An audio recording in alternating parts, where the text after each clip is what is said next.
कुछ कहानियां सिर्फ खबरें नहीं होती, वो ऐसे सवाल छोड़ जाती हैं जिनका जवाब ढूंढने में महीनों लग जाते हैं। पुलिस को क्या पता था कि जिस व्यक्ति की तलाश की जा रही है वो उसी घर के अंदर मौजूद है, लेकिन घर में एक व्यक्ति ऐसा था जो हर दिन हर पल एक डर के साथ जी रहा था।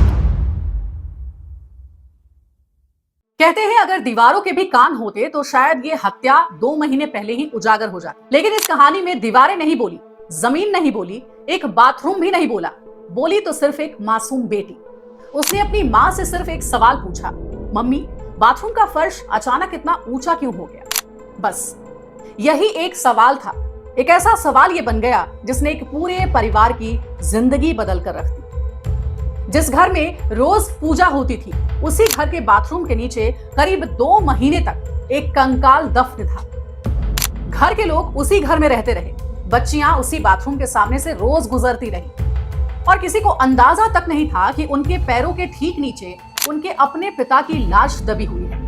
लेकिन क्या यह हत्या पहले से सोची समझी साजिश थी या फिर सालों से चले आ रहे घरेलू विवाद का भयावह अंत?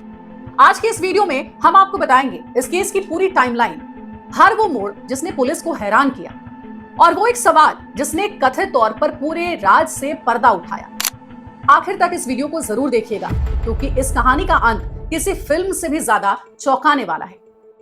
कुछ कहानियां सिर्फ खबरें नहीं होती, वो ऐसे सवाल छोड़ जाती हैं जिनका जवाब ढूंढने में महीनों लग जाते हैं। नमस्कार, मैं हूं अंजलि और आप देख रहे हैं the Anjali talks, stories beyond the headlines, जहां हम सिर्फ खबरें नहीं बल्कि हर खबर के पीछे छिपी पूरी कहानी आपके सामने लेकर आते हैं।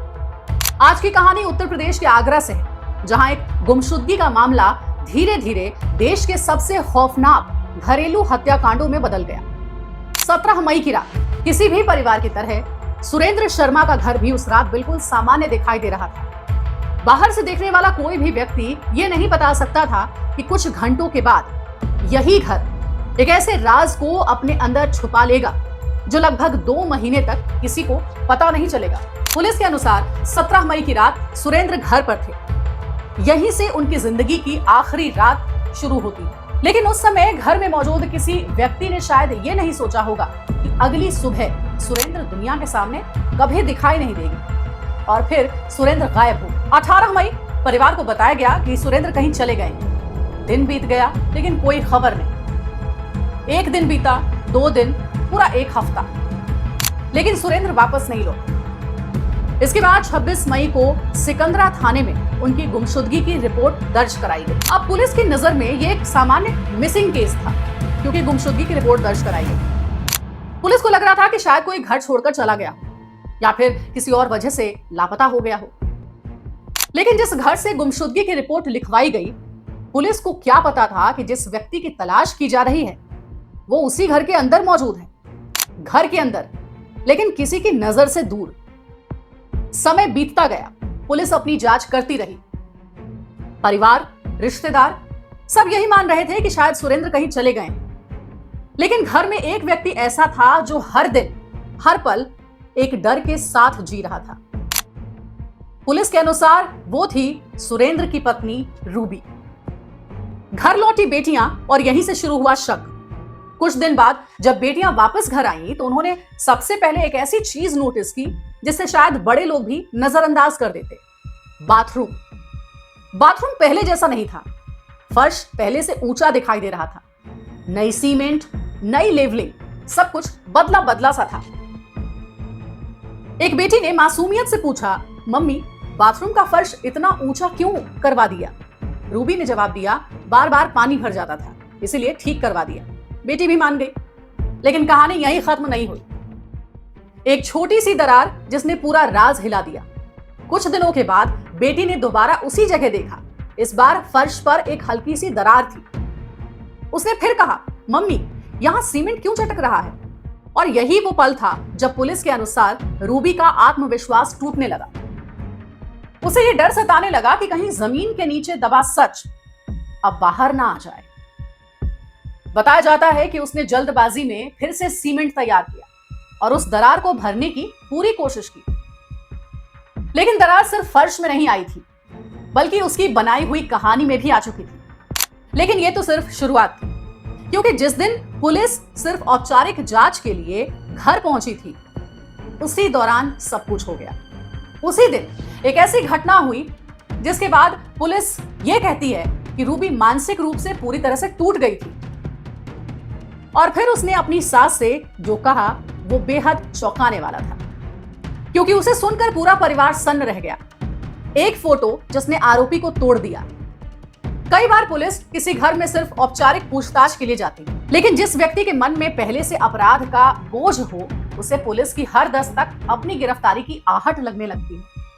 सुरेंद्र शर्मा की गुमशुदगी की जांच भी आगे बढ़ रही थी। पुलिस अलग अलग लोगों से पूछताछ कर रही थी। इसी सिलसिले में एक दिन एक पुलिसकर्मी रूटीन वेरिफिकेशन के लिए सुरेंद्र के घर पहुंचा। पूछताछ के बाद उसने कागजी प्रक्रिया के तहत रूबी की एक फोटो खींच ली। बस यहीं से पुलिस के अनुसार रूबी के मन का डर हकीकत से भी बड़ा हो गया। उसे यह लगा कि शायद पुलिस अब सब जान चुकी है, शायद अब गिरफ्तारी तय है और शायद अब उसके पास बचने का कोई रास्ता नहीं। नींद उड़ चुकी थी। पूछताछ में रूबी ने कथित तौर पर पुलिस को यह बताया कि उस दिन के बाद वो ठीक से सो नहीं पाती थी। जैसे ही आंखें बंद करती थी, उसे ये महसूस होता था कि सुरेंद्र बाथरूम का फर्श तोड़कर बाहर आ रहे हैं। क्या ये अपराध बोध था या सिर्फ मानसिक दबाव? इसका जवाब तो वही जानती होगी। लेकिन पुलिस का कहना है कि इसी डर ने उसकी बनाई पूरी प्लानिंग को बिखेरना शुरू कर दिया। वो रात जब राज छिप नहीं पाया, एक तरफ बेटी के सवाल थे, दूसरी ओर पुलिस की पूछताछ और ऊपर से मन का लगातार बढ़ता डर। पुलिस के मुताबिक आखिरकार रूबी टूट गई। वो अपनी सास कमला देवी के पास पहुंची, रोते हुए पहुंची, बिलखते हुए पहुंची और कथित तौर पर उसने कहा, मां जी, सुरेंद्र अब कभी वापस नहीं आएंगे। सास ने पूछा क्यों? और फिर जो जवाब मिला उसे सुन करके पूरा परिवार सन्न रह गया।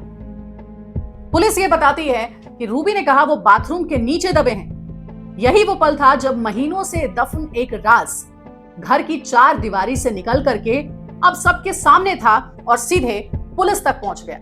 पुलिस दोबारा पहुंची उसी घर में। जैसे ये जानकारी मिली, पुलिस तुरंत मौके पर पहुंची। जिस बाथरूम को अब तक सिर्फ घर का एक हिस्सा समझा जा रहा था, वो अचानक से पूरे केस का सबसे अहम क्राइम सीन बन गया। फर्श की खुदाई शुरू करवाई गई। परिवार, पड़ोसी, पुलिस, हर किसी की निगाह उसी जगह पर टिकी हुई थी।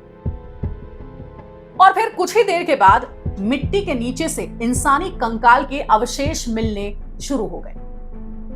साथ में एक कड़ा मिला और रुद्राक्ष की माला भी मिली, जिसके आधार पर परिवार ने यह आशंका जताई कि ये सुरेंद्र ही है। हालांकि वैज्ञानिक पुष्टि के लिए पुलिस ने डीएनए जांच का फैसला किया, लेकिन हत्या हुई कैसे? अब तक का सबसे बड़ा सवाल यही था जो हर किसी के मन में चल रहा था। अगर पुलिस की थ्योरी सही है तो आखिर ये सब हुआ कैसे? पूछताछ में रूबी ने जो कहानी बताई वो बेहद चौंकाने वाली थी। ध्यान रहे, अब जो जानकारी मैं आपको बताने जा रही हूं वो पुलिस के अनुसार आरोपी के कथित बयान पर आधारित है। अदालत में इसकी पुष्टि होना अभी बाकी है। 17 मई की रात पुलिस के अनुसार रूबी ने कथित तौर पर बताया कि उस रात सुरेंद्र शराब पीकर घर लौटे। उन्होंने मीठा खाने की इच्छा जताई। इसके बाद कथित तौर पर खीर में नींद की गोलियां मिलाई गई। यह खुद रूबी ने बताया। जब सुरेंद्र गहरी नींद में चले गए, तब पुलिस के अनुसार यहीं से सारा जो खेल है वो शुरू हुआ, क्योंकि हत्या की पूरी योजना इसी वक्त अंजाम दी गई। हालांकि मृत्यु का सटीक कारण पोस्टमार्टम और फॉरेंसिक रिपोर्ट से ही स्पष्ट होगा, क्योंकि बरामद अवशेष कंकाल की अवस्था में थे।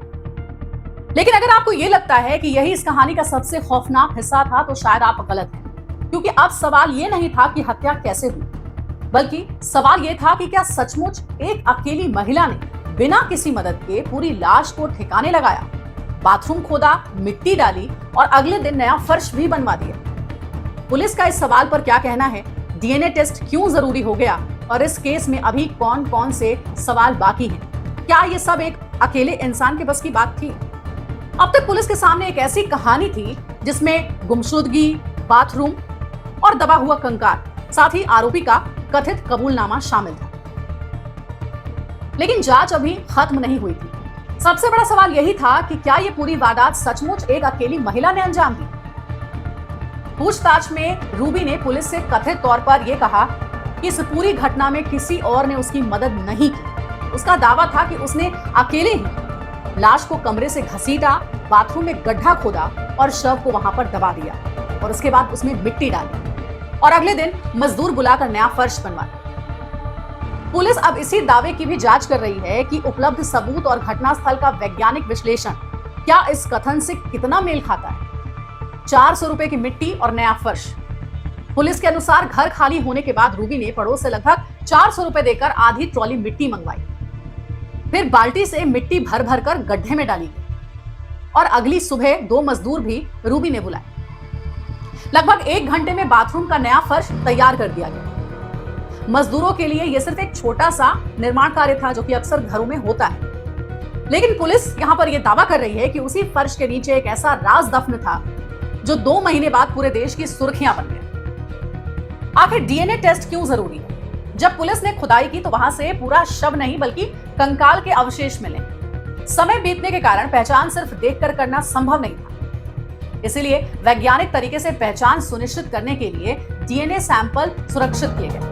पोस्टमार्टम भी डॉक्टरों के विशेष पैनल की निगरानी में करवाया गया। यानी कि अब इस पूरे केस में देखें तो भावनाओं से ज्यादा वैज्ञानिक साक्ष्य अहम भूमिका निभाएंगे।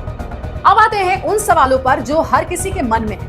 पहला सवाल, अगर बेटी बाथरूम के फर्श पर आई दरार को नोटिस नहीं करती तो क्या ये राज कभी खुलता? तो उसका जवाब है पक्के तौर पर कोई नहीं कह सकता। लेकिन उपलब्ध जानकारी के अनुसार बेटी के सवाल ने आरोपी के मानसिक दबाव को जरूर बढ़ा दिया। इसके बाद कथित कबूलनामे और पुलिस तक पहुंची सूचना ने जांच को निर्णायक मोड़ दिया। दूसरा सवाल है, क्या सिर्फ कथित कबूलनामा ही किसी को दोषी साबित कर देता है? तो इसका जवाब है नहीं। भारतीय कानून में किसी भी आरोपी की दोष सिद्धि केवल पुलिस के सामने दिए गए बयान से नहीं होती। अदालत forensic report, DNA, postmortem, electronic और परिस्थिति जन्य साक्ष्य, गवाहों के बयान और दूसरे सबूतों को देखकर फैसला करती है। तीसरा सवाल है, क्या घरेलू हिंसा के आरोप अपने आप हत्या को कानूनी रूप से सही ठहरा देते हैं? जवाब है नहीं। यदि किसी व्यक्ति के साथ हिंसा या उत्पीड़न होता है तो उसके लिए कानून में शिकायत और सुरक्षा के प्रावधान हैं। किसी की जान लेना कानून के तहत अलग अपराध है जिसकी जांच और फैसला अदालत करती है। चौथा सवाल, अब इस केस में आगे क्या होगा? तो जवाब है, police DNA report, postmortem report और अन्य वैज्ञानिक साक्ष्यों के आधार पर चार्जशीट अदालत में पेश करेंगे। इसके बाद मुकदमे की सुनवाई होगी। आरोप पक्ष और बचाव पक्ष दोनों अपने अपने तर्क रखेंगे और आखिर में अदालत उपलब्ध सबूतों के आधार पर फैसला सुनाएगी। एक घर, एक परिवार, एक गुमशुदगी, एक नया बना बाथरूम और एक मासूम बेटी का सिर्फ एक सवाल, मम्मी फर्श इतना ऊंचा क्यों है? कभी कभी सच तक पहुंचने के लिए न बड़े हथियार चाहिए न बड़ी तकनीक चाहिए। कई बार एक मासूम सवाल भी सालों से दफन सच को बाहर सच को बाहर ले आता है। लेकिन इस कहानी का अंतिम सच अभी आना बाकी है, क्योंकि पुलिस ने अपना पक्ष रखा है। आरोपी का पक्ष भी अदालत में सामने आया और कानून की कसौटी पर सभी सबूतों की जांच के बाद ही यह तय होगा कि इस मामले में अंतिम सच्चाई आखिर क्या है। सच कभी कभी देर से सामने आता है, लेकिन जब आता है तो कई अनकहे सवाल पीछे छोड़ जाता है। इस मामले में भी अंतिम फैसला अदालत करेगी और हम आपको हर आधिकारिक अपडेट से अवगत कराते रहेंगे। अगर आपको हमारी रिसर्च और स्टोरी टेलिंग पसंद आई हो तो वीडियो को लाइक करें, चैनल दी अंजलि टॉक्स को सब्सक्राइब करें और बेल आइकन जरूर दबाएं। मैं हूं अंजलि, मिलते हैं अगली कहानी में। तब तक आप अपना और अपने परिवार का ख्याल रखें।